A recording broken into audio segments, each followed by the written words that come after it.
Olá, seja muito bem-vindo ao primeiro vídeo do nosso projeto Pacote Anticrime e Mudanças Legais. Sou o professor Yasli Almeida e a partir de agora estaremos juntos em uma série de aulas explicando as alterações legais promovidas com o advento da Lei 13.964/2019, o denominado Pacote Anticrime. E na primeira aula, teremos como tema o estelionato e a nova modalidade de ação penal. O crime de estelionato está previsto no artigo 171 do Código Penal, prevendo uma conduta simples e modalidades equiparadas em seu parágrafo 2º. Mas o pacote anticrime não promoveu qualquer alteração no tocante à estrutura típica ou existencial do delito de estelionato. Permanece íntegro o tipo penal, sendo os mesmos os elementos configuradores desse delito. O que o pacote anticrime fez foi alterar o tipo, a modalidade de ação penal, a forma como esse crime se processará judicialmente, fazendo uma alteração da modalidade de ação penal. Para isso, a gente tem que fazer um paralelo do antes e do depois, tendo como parâmetro de divisão o advento da Lei 13.964/2019. Antes, o crime de estelionato era um crime de ação penal pública incondicionada. Ou seja, a propositura da ação, a instauração do procedimento policial não dependia da vontade, do querer da vítima. Com o advento da Lei 13.964, houve uma mudança do tipo da ação.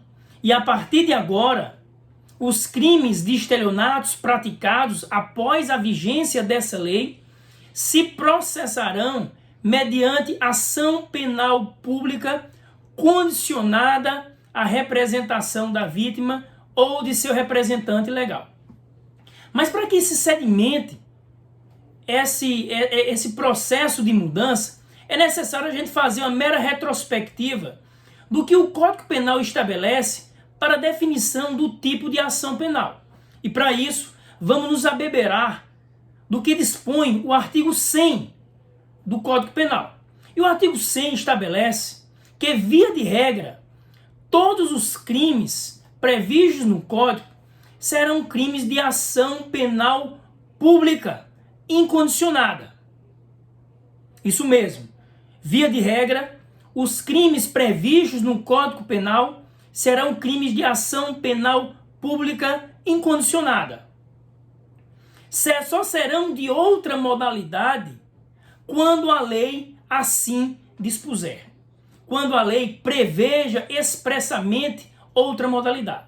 Na estrutura processual brasileira, a ação penal é subdividida em duas modalidades: ação penal pública e ação penal privada. A ação penal pública, por sua vez, se subdivide em mais duas modalidades: a ação penal pública incondicionada, que é aquela que será proposta independentemente da vontade da vítima, independentemente do preenchimento de qualquer condição para isso. E já a ação penal pública condicionada vai depender de uma condição para propositura da ação. Seja essa condição a representação da vítima, seja essa condição a requisição do ministro da Justiça. E a outra modalidade de ação penal é a ação penal privada. É aquela em que a lei transfere a titularidade para a propositura para a vítima ou seu representante legal. Então, antes do advento da Lei 13.964, a lei não estabelecia qual a modalidade de ação penal que se processaria o crime de estelionato, nem no tipo penal, no seu artigo 171, nem no capítulo ou título em que esse crime estava inserido. O que levava-se à conclusão, com base no artigo 100, de que o crime de estelionato se processaria mediante ação penal pública incondicionada. Porque não havendo previsão legal, regra do artigo 100, o crime será de ação penal pública incondicionada. Só haverá outro tipo de ação quando a lei expressamente o preveja.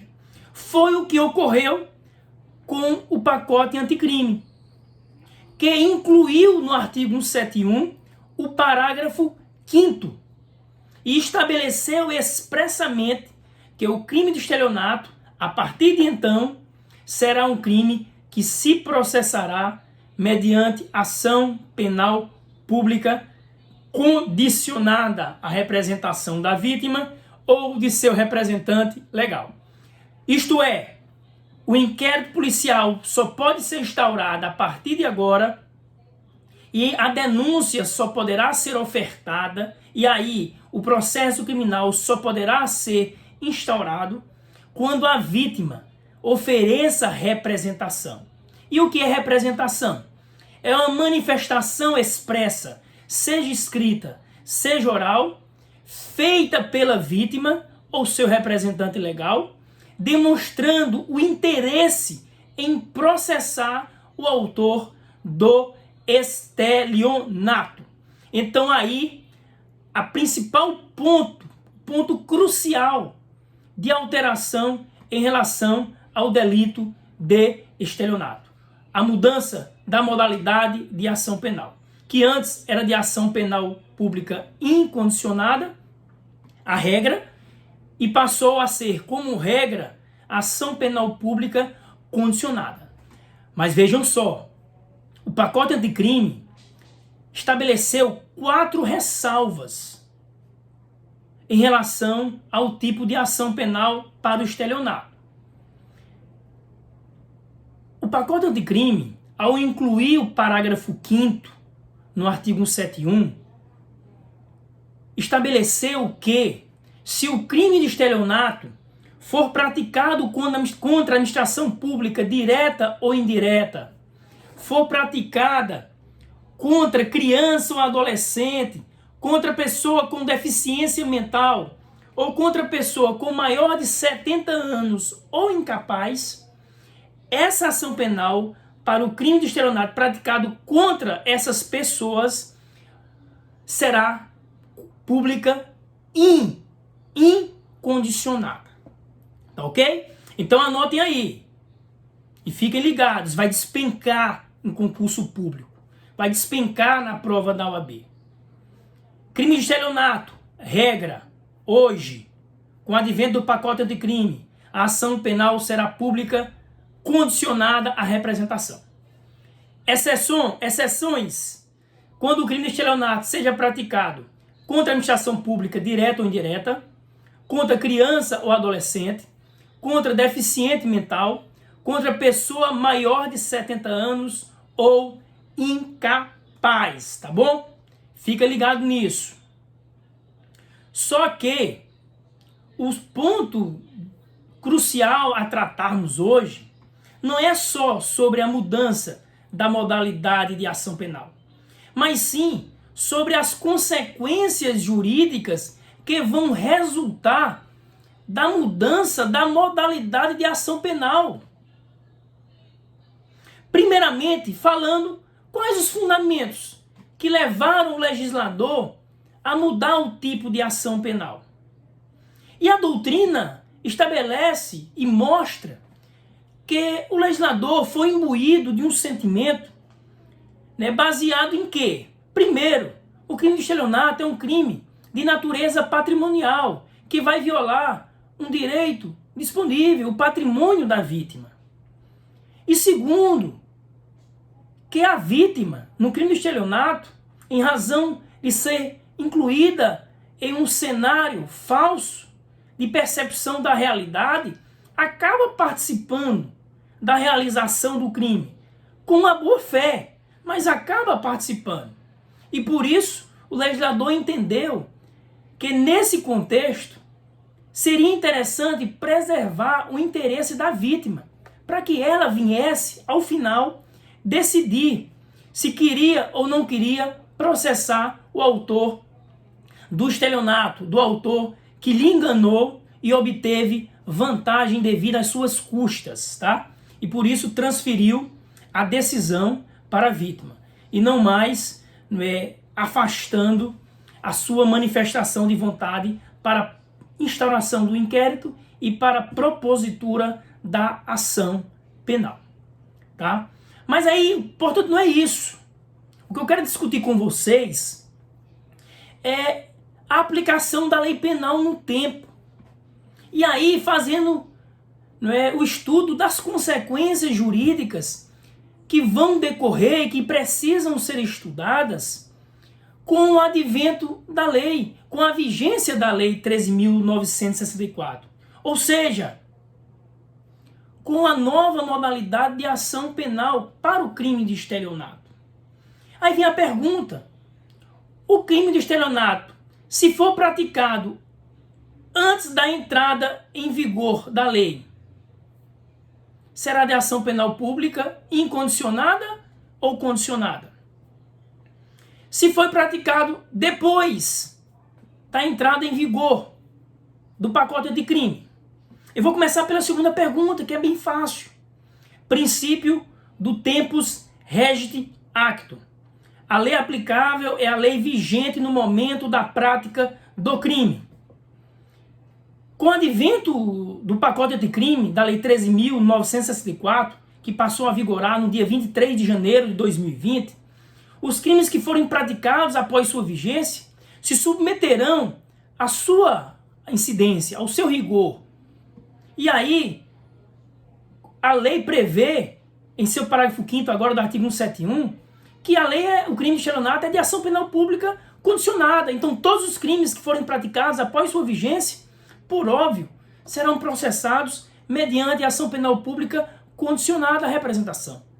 De modo que o inquérito policial só poderá ser instaurado e aí a denúncia só poderá ser oferecida quando a vítima manifeste expressamente, seja de forma escrita, seja de forma oral, o desejo, o interesse em processar o autor do estelionato. Ok?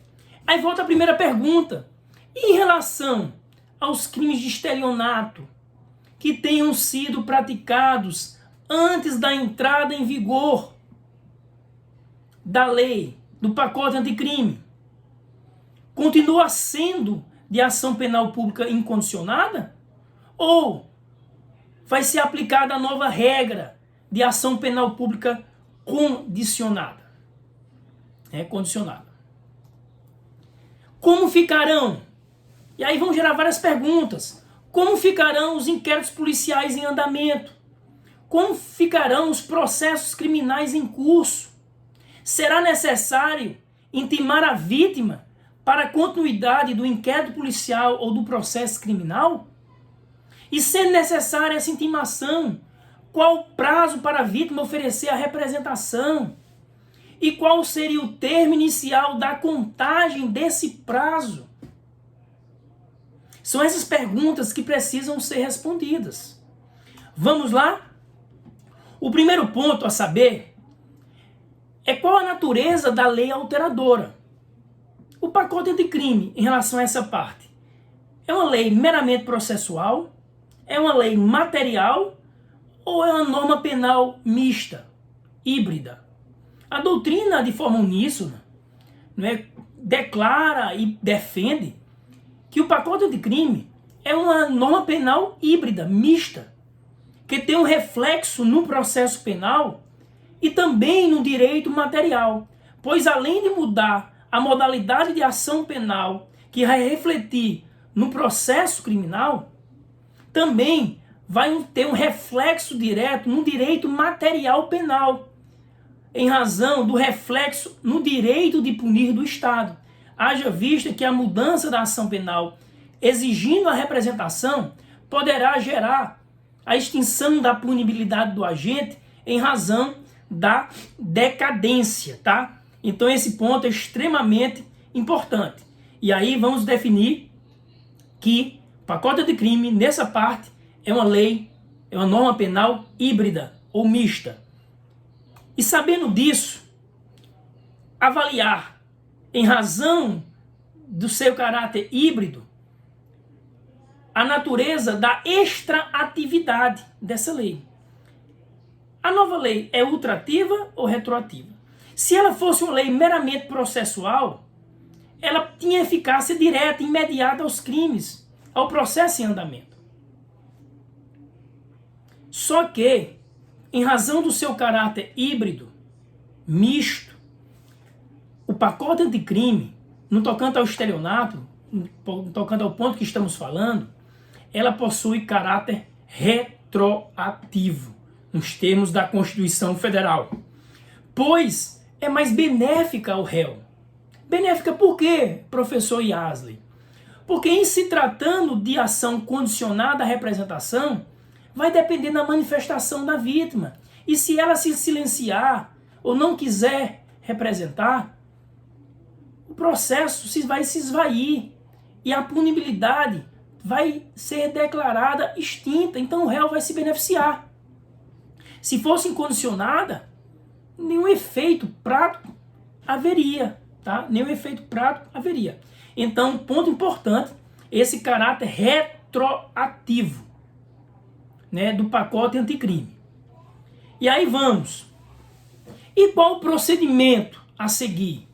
E aqueles inquéritos policiais em andamento que estavam apurando o crime de estelionato, eles devem seguir ou a vítima tem que ser intimada para manifestar, para oferecer representação?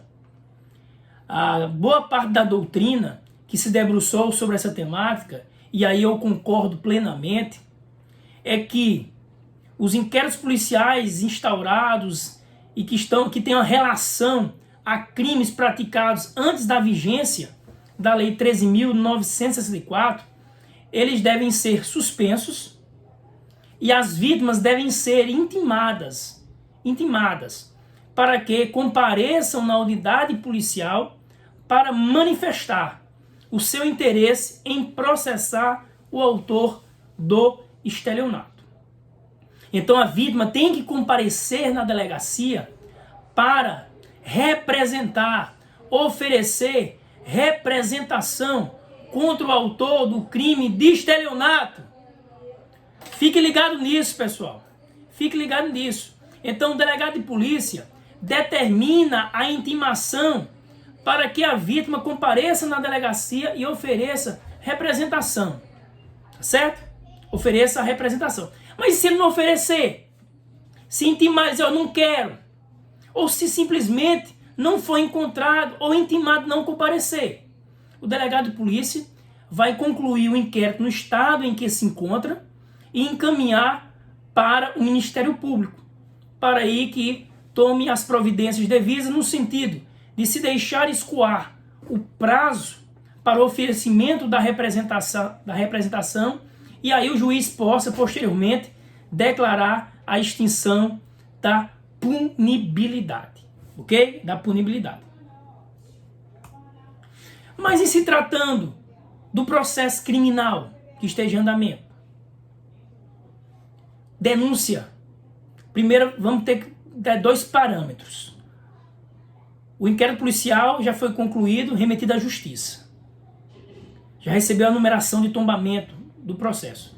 A denúncia ofertada, se já houver denúncia ofertada, o juiz deve determinar a intimação da vítima, para que no prazo legal venha oferecer representação.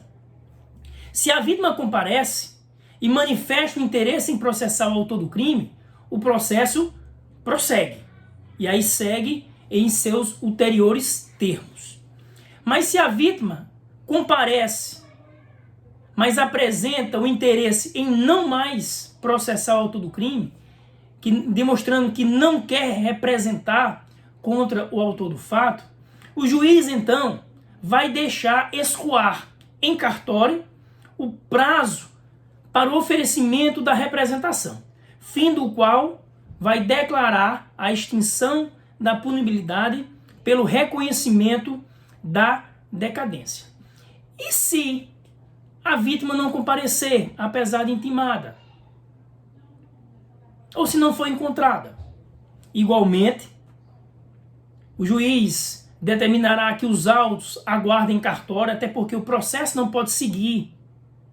Não pode seguir sem a representação, sem a manifestação de vontade. Porque em razão do caráter retroativo, é um crime que só se processará mediante representação, a manifestação de vontade da vítima. E aí ficarão em cartório aguardando a representação da vítima. Passado o prazo legal, aí o juiz também reconhecerá a decadência e extinguirá a punibilidade do agente. E se a denúncia não tiver sido ofertada ainda?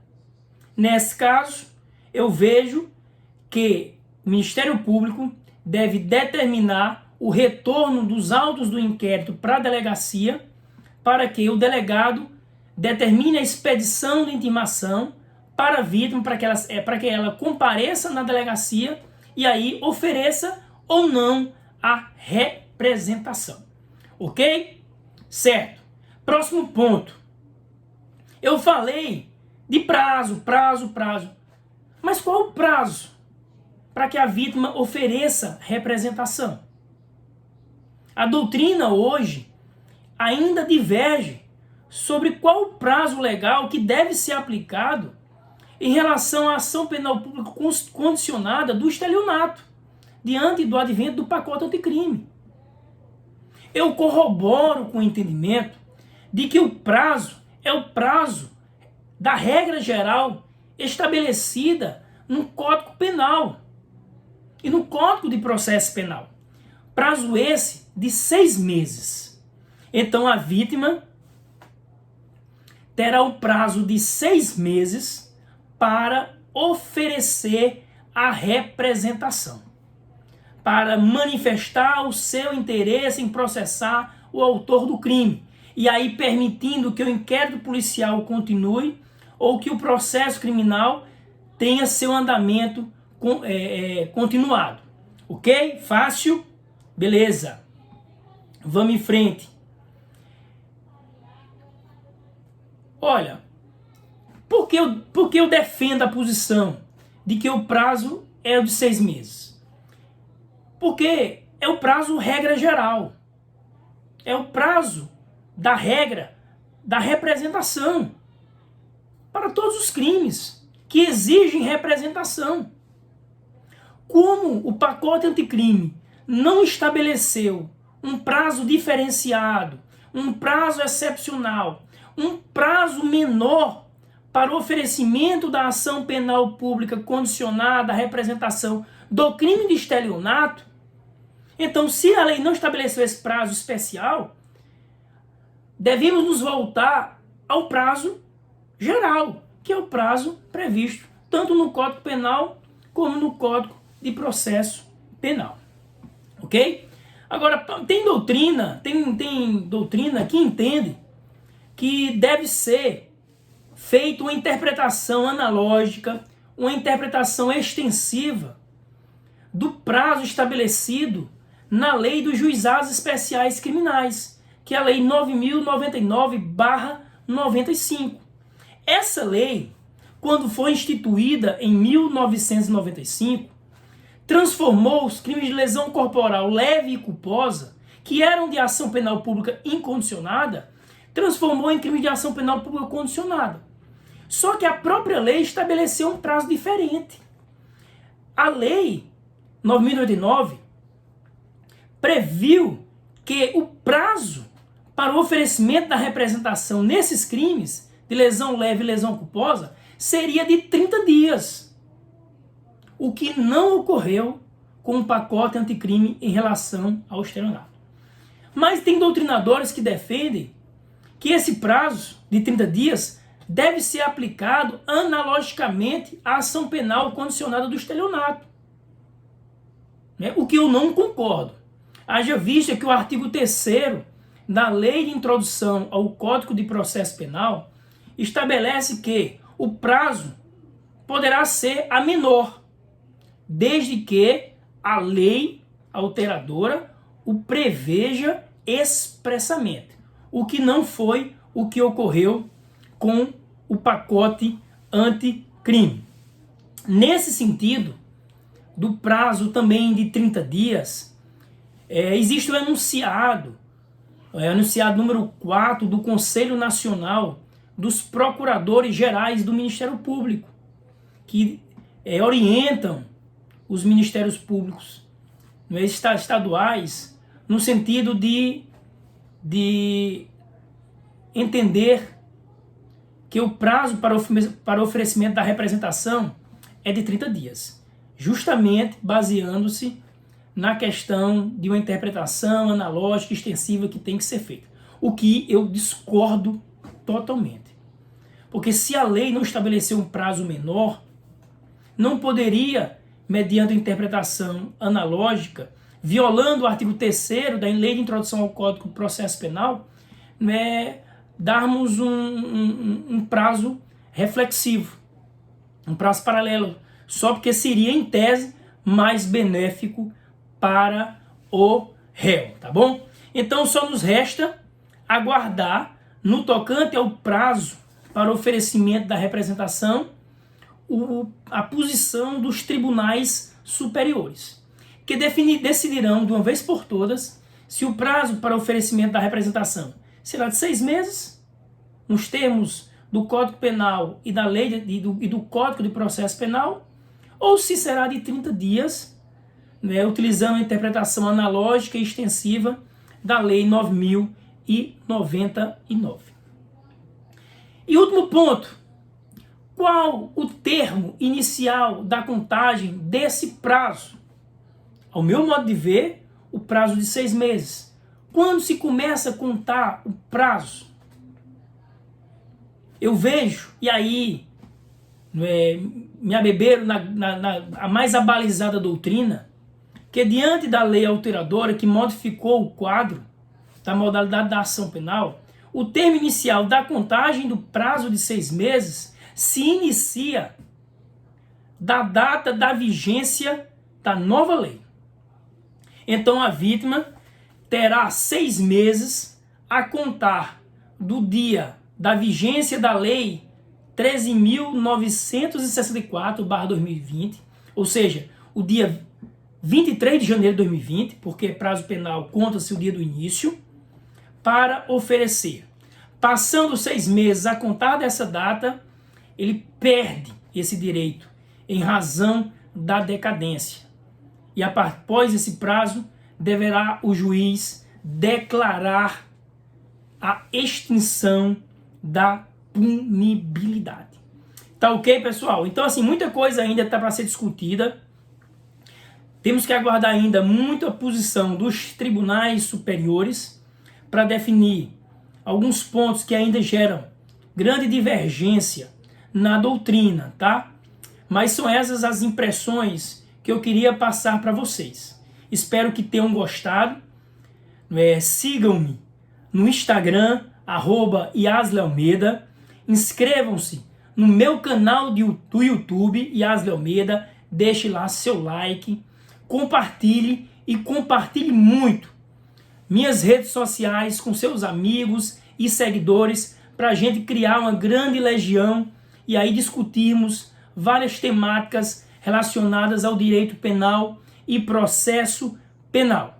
Espero que tenham gostado. Até o próximo vídeo. Aguardo por você. Graça e paz a todos. E não esqueçam, #penal é fácil demais. Valeu, pessoal. Até a próxima.